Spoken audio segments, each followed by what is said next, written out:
Hello, hello, hello. Hi. Welcome, welcome to Wednesday Wisdom. How you doing, Alicia? I'm good. How are you? I'm doing good, doing good. Hello, Instagram. Happy Wednesday. Thanks for joining us today. I'm excited to talk about today's topic. I know Alicia and I haven't even prepared for this one. I think she remembers what it is. You know, we used to do these Wednesday Wisdoms and not even tell anyone what we were going to talk about before we started. And it was always on a whim, but No, this is great. We can switch it up a little bit. exactly, exactly. So, but today's is kind of special. I think all of them are special, but today's topic is really something that I think hits home for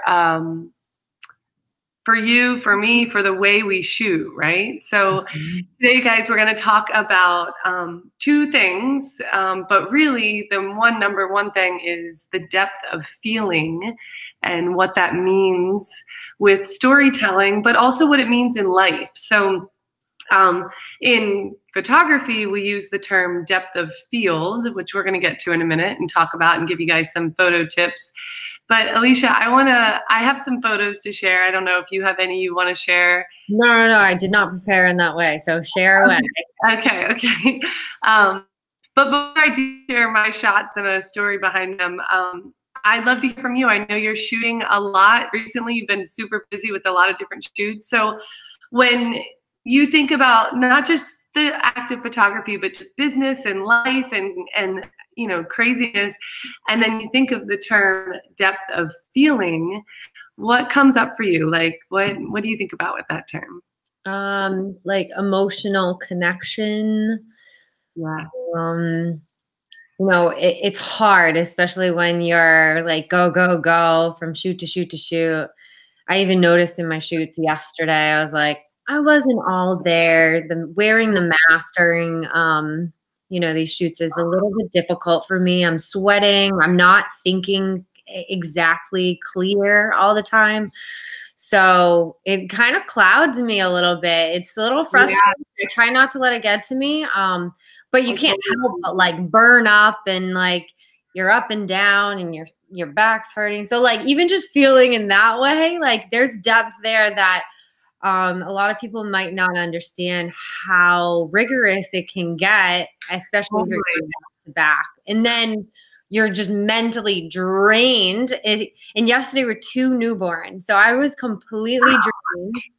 One went amazing. The other one went not so good because the baby, was just crying the whole time. And I didn't get the shots that I thought I would have got. So it was difficult. And then you get on yourself a little bit and then you're like, oh, I'll do better next time. Or it's not even you. It's just Yeah, but there's depth there too in you're hitting a couple different points of feeling into the moment, into things where things don't always go as we want. And, you know, you kind of have to acknowledge when it gets tough, you know, and there's depth there. There's this feeling of like, this isn't flowing, right? Like I gotta kind of acknowledge this and look it in the face. And that's good that you kind of realize that you maybe weren't all there or weren't your best self. I used to say like, I'm going to try and do my best, but then I'm like, wait, well, what is my best? You really don't know until you're in the moment pushing yourself or you feel that resistance or that craziness and you can't focus and hone in on being creative. Another factor too for me has been I got a new camera. I was really excited about it. Oh yeah. But it's hard adjusting. There's an adjusting period, and Yeah. like it's still familiar. It's a Canon. It's the next level up, but there's a lot more that you're trying to get used to with a new piece of equipment. Even the cards, like there's 2 card slots in this one, and I was freaking out a little bit because it was a little, I didn't know how to use it really, and I was like, what? Thank God I put 2 cards in there. Like I gotta know where the photos were stored on it. It just kind of backs it up on the next one. And I was like, oh goodness, like I need to spend time familiarizing myself with new piece of equipment and not think, hey, I'm a professional, I know what I'm doing. Like, No. Well, you do, and then till you hit a point where you're like, shit, I didn't know that. Like, I gotta yeah. go back and learn from these moments, right? They're not mistakes. Um, Even the digital presence on this camera is way different than even, the one I had. So it's the depth of field, and I noticed this in some of my shoots too. It was a little different, and my lower apertures on my other camera are a little different than the ones on this, like in how I don't know, maybe technology just got so good that I don't know, it just well, do you feel like it's sharper? Does it like it's a focus little faster? sharper, and I'm not used to that. I'm used to a little bit of a softer look. Oh, interesting. Yeah. Yeah. Basically, you upgrade your camera, the eyeball's getting better, right? Mhm. Even if you're using the same lens, the sharpness and the digital pixelization in the sensor screen is much sharper. So, Even the yeah, white balance was a little funky to kind of work with too. I'm like, why is this not similar? But so, just in life, I mean, you don't even have to be a photographer, but I'm sure you all can relate to just the pressure of a lot of events, right? Multiple strenuous physical and mental activity all in one day, on top of the people involved, children were not cooperative, on top of brand new equipment that, you're like, I got this. Oh shit, no, I yeah, don't. that's how I was going into it. And I'm like, There's game changer, I got this. And then I don't like the looks of the way I did that shoot. I'm like, all right, I gotta step on my game here and yeah, and really better. we've got like, I think the biggest lesson and takeaway here is like we have to be willing to look that stuff in the face and like go deep with that and like process it. Like take time to not do other stuff, but just sit back and reflect on what what can I have learned from that? What can I gain from that? Because I think for me, when I hit those moments where I look back and I'm like, whoa, that was way more than I thought. Or I've been mentioning these preschool shoots. We've had to do those with masks on, some outside in Florida heat at the beginning of, horrible. And you want to talk about the pressure and different subjects not working with you. I think my biggest takeaway when I have those moments is don't run yourself too thin. Don't give up your focus and your ability to go deep with a certain project or moment or conversation or whatever it is you're dealing with. Don't be willing to scatter yourself so thin that you can't really put all your effort and energy into that one moment that you're really doing something. And it's instead of saying on the surface, let's go deeper and focus on less, basically focus on Right. only one thing at a Right. time. Instead of, killing it with my schedule this week, I could have said, you know what, let's go next week and we'll be fine. Yeah, I know. But then you have to put that pressure on to kind of see where your boundaries are. And then you may have these moments and you get to set those boundaries.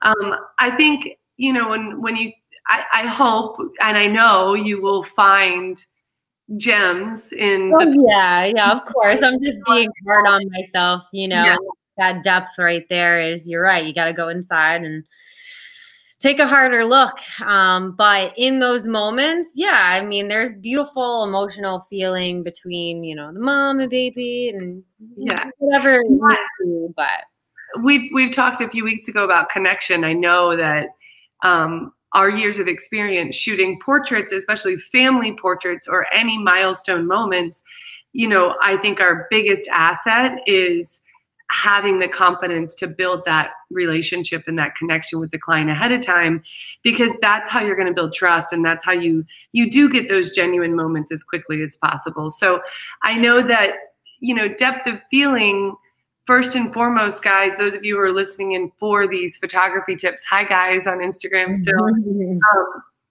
I said to Jim last night, I'm about to show you some pictures of traveling that talk about depth of feeling. And I said to him, I'm like, man, if I hadn't come home to the United States, if I was still out there wandering around with my backpack, I probably would be really just love and be passionate about journalistic documentary style photography because of the depth of feeling that you are immediately hit with when you are in other cultures or outside of your own elements. And so I think one of our skills and tools in the portrait world when, or even branding, when we're doing brand photography. God, I'm working right now on a nonprofit medical company and trying to bring to life this story through visuals for their social media, not just photos, but graphics, writing, all of it, the website. It's about diving deeper into what is that story we're trying to get across. So I think when we're doing this in our work, it's a big tool to be able to connect and build relationships. But when the photos I'm about to show you, one of the biggest tools is kind of stepping back and not interacting and just watching and waiting for the depth of feeling to arise and waiting for the story to just show up in front of you. And the hardest part about capturing that is that you focus too much on the technical side and you miss that depth of feeling. So it took me 8 months in Bali before I felt confident going out and shooting some of these cultural events that I'm going to show you. And I can tell you a couple of the times I was like, oh my God, I'm going to get in trouble. Like I shouldn't be here. There were all these moments of, don't lose faith in that depth. Don't lose focus and stay with the feeling because it's scary when you're out there doing this kind of stuff. It's very scary. I'm trying to think of, you got me more into, I'd say, journalistic or landscape type photography. And this is great. I think you can capture more emotion in candid type of photography. I think there's so much emotion to have there. That's why I don't love taking family photo shoots and things like that, because you feel like you have to direct and pose and you just really want to capture the kids as they are. So this type of photography is beautiful because, you're catching people in their element as is. So. And my hope when I do these shots or remembering back to actually living this moment, the hope is that you don't affect their reality. The hope is that you being there doesn't interrupt that emotion and that truth that's actually happening. So it's different ways of telling stories. Are we projecting and pulling out and creating this emphasis on a family or high school senior or a brand? Or are we stepping back and letting that just happen without us affecting the shot and the scene and the emotion or any part of what's going on in that moment? Yeah, I think there's a fine line for sure. There's a balance that you need. Yeah. And sometimes the parents or whoever end up dictating it, and you lose that sense of freedom that comes to that candid, connecting depth of feeling, emotion in it. It's hard to translate that to people without sounding like contradicting. You know what I tell people? If you ever shoot families with kids, this is what I say to the parents. And I don't say it first at the photo shoot. I say it well before. I say, please don't help me with the kids. And then I tell them, don't worry, I'm going to have to remind you that like 100 times because it's going to be hard because you're a parent. But yeah, it's so big if I want to try and create that scene that I have control over how that energy comes out. But these are some shots from Bali, Indonesia. And the first few, well, I'll share a couple different ceremonies. The Balinese are a Hindu, there's actually a mix of Christian, Muslim, and Hindus, but the Hindu religion is the most well-known in Bali, and it's the oldest form of ceremonies that take place there. And the funny thing about the Balinese is they basically have a ceremony every single day, okay? They just celebrate life constantly all the time, and it's kind of ridiculous how many times we had to make offerings and pray to the gods and get dressed up. And And so I found myself many times over down at the beach where all the villages would gather and have their big, basically once a month, there'd be one of these massive ceremonies. So this one is called Malasti. And Malasti is basically their new year, which is in like March. So these women, the men actually in this religion, the men kind of stand back and praise the women a lot in the ceremony, whether it's a dance or the way they're presented in the parades. So the women, as much as they are the house, keepers and take care of the children and do all the cooking and carry all the loads, as you can see here, they also are very much praised and they're very proud at the Malasti ceremonies. So I love this woman, just how her chin is up and she's kind of looking off into the distance. And again, my challenge here was making sure she didn't look me in the eyes. I didn't want her to be affected by me. I wanted them to just keep being themselves. So, mind you, I'm sure just like with kid photography, there are lots of photos here, and this is what's called culling. We've narrowed down to the best ones, this shot being one of them. And then the gentleman here, again, the chins are up, and you can see how I've picked this shot specifically because of the way the light's kind of shining down on them from the left side of the frame, and then they're looking up at that light. So there's something to be said about the direction of light and how you show presence with your depth of feeling in a shot, for sure. Yeah, light has a lot to do with it. And so does the absence of light. So this moment obviously tells a very different story about Bali, a very different depth of feeling. And that is what a beautiful mess this island is. It is covered in trash. It is in ruins. They have almost no money. And there are slums next to mansions, and it's just a very sad, contradictory sight to see every day, from going from these beautiful ceremonies to walking by a tourist destination and seeing a guy leaning over, having no shoes, one glove on the edge of a cliff on these rocks, trying to fill in a hole from the erosion. And in the top corner, it says, stop dangerous cliffs. And like the rope is falling, and it's just a whole nother set of feelings when you look at this collection of images together on what Bali really represents. And notice how this is much a duller, darker, solemn feeling comes with that light too. This is brighter and happier, warmer light. And this is much more in the shade. There's a lot more darker colors that make you feel that depth of feeling. Kind of bringing the two together with this shot, you can see the trash on the ground and the, makeshift ceremonial tents they set up and their plastic umbrellas. It's a wild mess there when they do ceremonies. But yet, you have this innocent, kind of naive smile on this guy's face, like this is just how life is here. And at this moment, it was kind of okay that he looked at me. Same with this guy. Like, you can tell he's just like, whatever, lady, like we're doing our thing, whether you're here or not.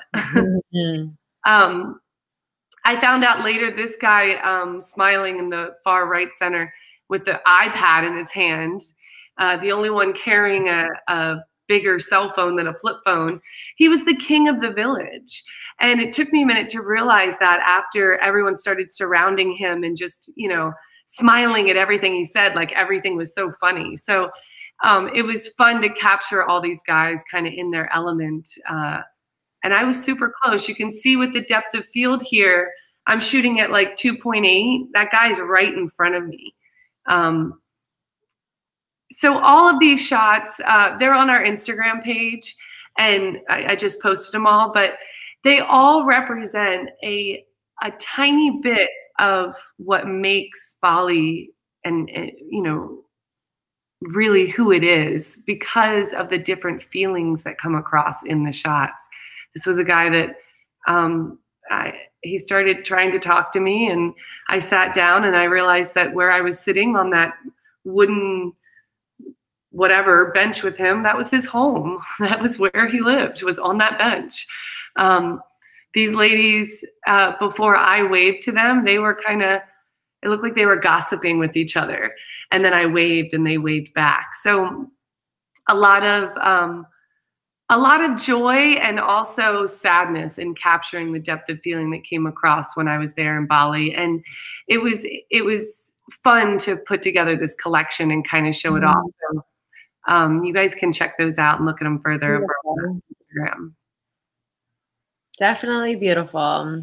And not everybody gets to experience photography in this way, or be able to connect with a different culture like you have. Yeah, and it's not being scared to do it either. Like you said, it took you a little bit to kind of step out of that comfort zone and just go for it. Well, and that's true. I know that a lot of people can't or don't have the desire necessarily to go literally to the other side of the world to capture someone else's emotion or story. But we can use this as an example of looking at everybody, even our neighbors or our friends or the strangers walking around Lake Eola or, your kids. You can kind of look at these and give everything a fresh new look. Not always associate that person that you think you know with a certain depth of feeling automatically. Maybe we can, use this as just an example of every moment is a chance to look at it with a fresh new start and say, okay, just because I can predict how my kid's going to be, or I might know how that light is going to react, but instead just stay present and say, okay, let's just go for that depth. What's the true connection and feeling here? And, we love to use, especially with portraits, that shallow depth of field in our cameras to capture this, those low f-stops. But this can be captured in the opposite way too. If you want that grandeur, big, wide open feeling, then shoot wide, shoot with a high depth of field, get everything in focus and show off how big the world is. But I don't know. I don't expect everyone to go around the world and do what I did, but I miss it. And I hope, what it's helped me do is just, like I said, look at every moment a little differently and still find the specialness in it. Absolutely. Well, I want to wrap up. Let me come back here and end the sharing. I want to wrap up by just sharing a couple of fun things. Those of you who are on Instagram, always remember you can join us at livewonderful.clickmeeting.com so you can actually see the photos we're showing off.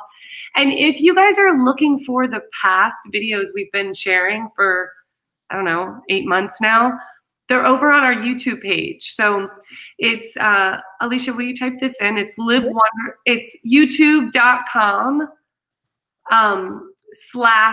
/C, the letter C, /Live Wonderful Now. That's our custom URL. But, of course, you can always just go search for Live Wonderful Photography. And every week we go post these on there. So there are probably close to 100 of them now. And I'm going to give you guys a heads up on this one. I'll be sending out a newsletter next week. So if you guys want to sign up to get our newsletters, we have some updates we're going to be posting about come November.